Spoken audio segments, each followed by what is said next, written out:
If you want to instantly become a better fighter in ranked, then you've come to the right place. I've been one of the top ranked players for over 6 seasons now, and today I'm going to be showing all of you 8 different ways to become a better fighter in Season 3 to make sure that you can start consistently winning more ranked games. So if you guys do enjoy, make sure to like and subscribe, check out my other socials, use code Farley, but now onto the video. So first off, if you want to become a god fighter, you need to learn how to piece control in ranked, and the best way to do that is by noticing patterns in your opponents.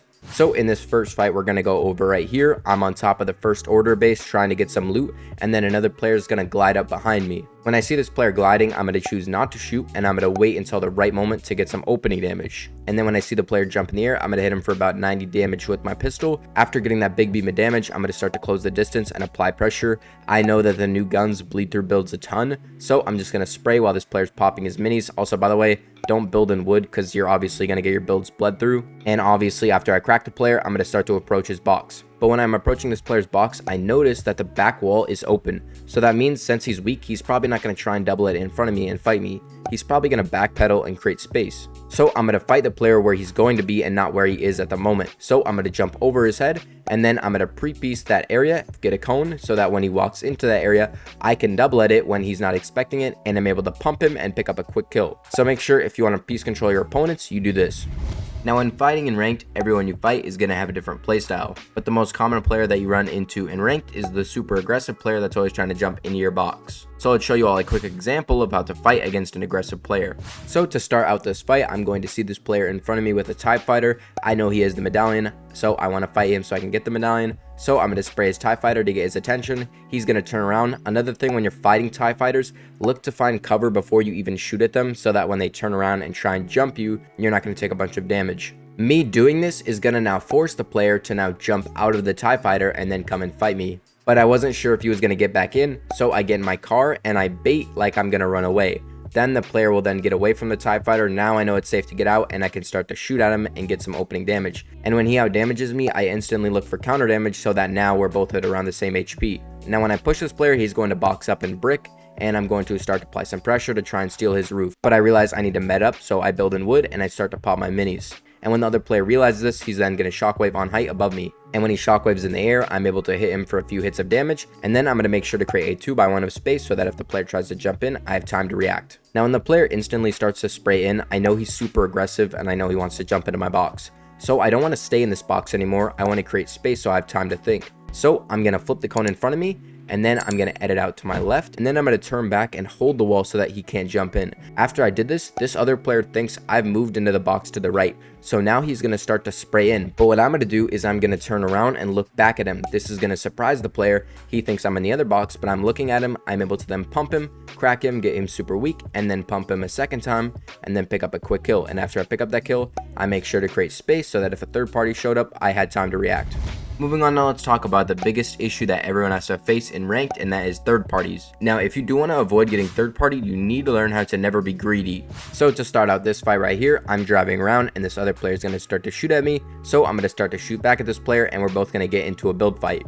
Now, while I was fighting this player, another player with a car is going to come up and third party us. When he third parties us, I'm going to make sure to track him below me to make sure I know where he is.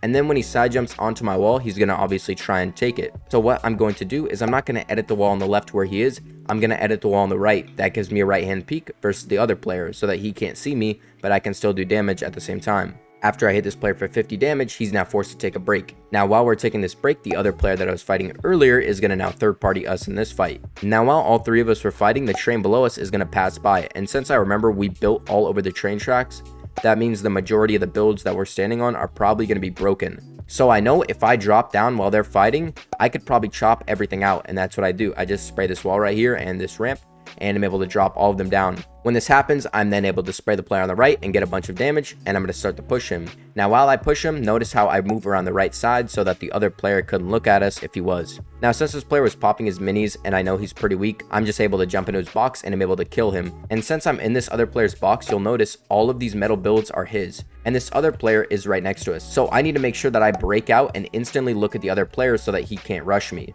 Since I did this, the other player doesn't have time to get the jump on me, and I'm able to max pump him and then pick up a quick kill. And after I pick up that kill, again, notice how I create space and I'm not greedy for the loot. And then after I create the space, then I go for the loot. So make sure to do this if you want to avoid getting third party this season. Moving on now, let's talk about the next best way that you can become a better fighter, and that is by having good map knowledge. Having good map knowledge is going to allow you to choose the right fights in the right parts of the map to give you a better chance to avoid getting third-partied. So let's use this fight right here for an example. I'm shooting at a player far away, he's going to run away, and then he's going to get chased down by another player. Since I know the other player is shooting at him right now, I know I don't want to be pinched by both players, because right now, if we pause the fight, I'm in between both players. So I don't want to get pinched by this guy while fighting this player. So all I'm going to do is when I see the player get out of the car, I'm going to make sure to drive past him. What this is going to do now is it's going to pinch this player in between me and the other guy. After I do this, I'm then able to chop the player out, get a little bit of opening damage, and when I see this player moving over to the right, I'm going to pre-piece that area so that if the player moves in that direction, I can then piece him up. And then I'm able to shoot this player's floor out, spray him, and then pick up a quick kill. After I pick up that kill, notice how while me and this other player were fighting, the other player was getting pinched by the guy getting sprayed, and it wasn't me instead. And after I pick up this kill, notice how I don't even go for any of the loot, and I make sure to create space and go up a layer so that I can see where the other player is. This now forces the other player to stop pushing me, and he has to take a break. Moving on now, I want to talk about the biggest mistake that I see players make when build fighting in ranked, and that is not placing a cone in your box. An example of this mistake would be right here. Me and my duo are fighting this player on high ground, and he's going to get super weak, and then he's going to be forced to drop down and box up. Now when this player boxes up, he is going to make a 2x1 of space, but the problem is there's no piece in his box, no cone in his box, no ramp in his box. That means now if any player like myself sees this, all they're going to do is spray onto your wall and hold a cone in their box. So now when you see he pulls out his map, he can't build, and then I'm able to pump him and then pick up a quick elim. So make sure you don't make the same mistake as this player. Now, when you're in endgame and you want to win games consistently, you have to have zone priority. Zone priority is choosing to rotate over fighting, and this season, there's no movement that lasts a long time. Like shockwaves, you only get 6 uses and then you're out. You don't have things like bats or any masks anymore, which means you can't use them over and over and over to get you to zone. That means you need to get to zone a lot earlier than you used to, because if you don't, you're going to get held in the back of zone and you're going to die. So in this game right here, as you can see, this is me on high ground and there's 2 other people below me. Now from this position, the zone is going to pull back over here. Now while I'm on high ground, I need to make sure I grief the other players around me so that winning is easier. So I'm going to spray the player on low ground and burn all of his mats because I have infinite ammo. And when zone starts to open up in the new area, I'm going to make sure to go before everybody, and I'm going to click ramp into zone. This is going to now make me the first person into zone. You'll see right now, I'm in zone right now, or I'm the closest to zone, and then these 2 other people are now in the back. Since I put myself in this position, I can then just spray the other 2 people in the back of zone and hold them. See, I spray this one player, he's forced to slow down, and since I sprayed the other player a ton, he's basically out of mats, and he's forced to overexpose himself, and I can 2-tap him with the sniper and then pick up a kill. Now when the final player pushes up to me, I'm going to drop down to him, and I'm going to get a little bit of opening damage. But he's able to mantle into my face, and he's going to crack me. After he cracks me, he gets phased down below, and I know I have him full boxed. So I know he's going to be forced to make a decision when he wants to leave. So I'm going to wait for him to then start to spray out. When he sprays out, that's when I edit, because I know he's going to be distracted. Then I'm able to crack him without taking any damage back, because if I take damage right now, I'm going to die. After I crack him, I know he's super weak, but I'm also weak. So I'm going to make sure to take a little break and pop some meds. So I'm going to use my splashes to give me that little bit of health advantage.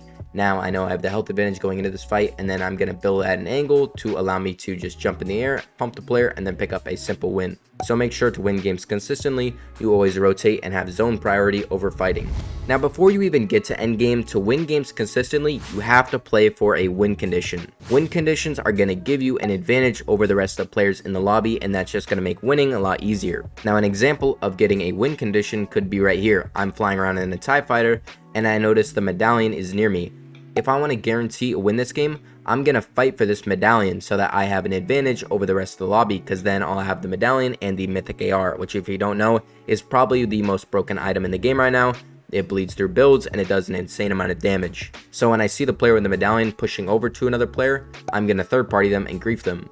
Now I do try to shockwave over on his head and land on him, but I accidentally kill the other player, and I'm going to try to kill the other player, but he's going to shockwave away, so I'm going to chase him down. Now even though this player does run away and create a big gap in between us, I think it's still worth it to go and chase this player across the map, because if I get this medallion, I know I'm going to be able to win the game a lot easier. So I'm going to chase him down, he's going to get into another fight, and I'm able to replicate what I did the first time on this player, catch him distracted, and then I'm going to pick up a quick kill. After I've killed this player and then I got this medallion, I was then able to head into zone, and I was able to pick up a 16 kill win because of it. So make sure you play for a win condition. Also, a win condition doesn't have to be a medallion and a mythic AR. This season, it could be landing somewhere near a TIE fighter or an X-Wing so that you have that crazy mobility to pick up free kills. Or maybe you land somewhere where you know there's slurp barrels so that you can get 100 guaranteed shield. Anything like this could be considered a win condition.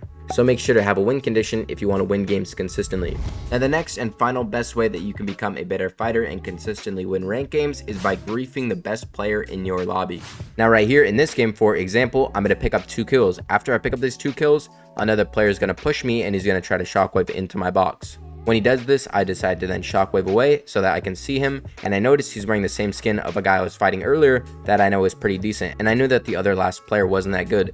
So I'm going to make sure to focus all of my attention on this player and grief him as much as possible, because if I can kill this player early, it's going to make winning that final 1v1 a lot easier. So I'm going to make sure to apply a bunch of pressure, get him super weak, and eventually this player is going to get cracked and he's forced to run away. But I'm not going to stop there, and I'm going to make sure that I keep all my attention on him. I'm going to chase him down, pump him, and pick up a quick kill. Me picking up this kill basically guaranteed me the win because I knew the last player was bad. So all I have to do is spray him a little bit, make him scared, and I'm able to pick up a simple win. So make sure if you want to win games consistently, you grief the other best player in the lobby so that winning the last fight is a lot easier. That is going to wrap up this video. If you guys did enjoy, make sure to like and subscribe. And if you want to see how to reach Emperor rank, go check this video out. But with that, I'm out. Peace.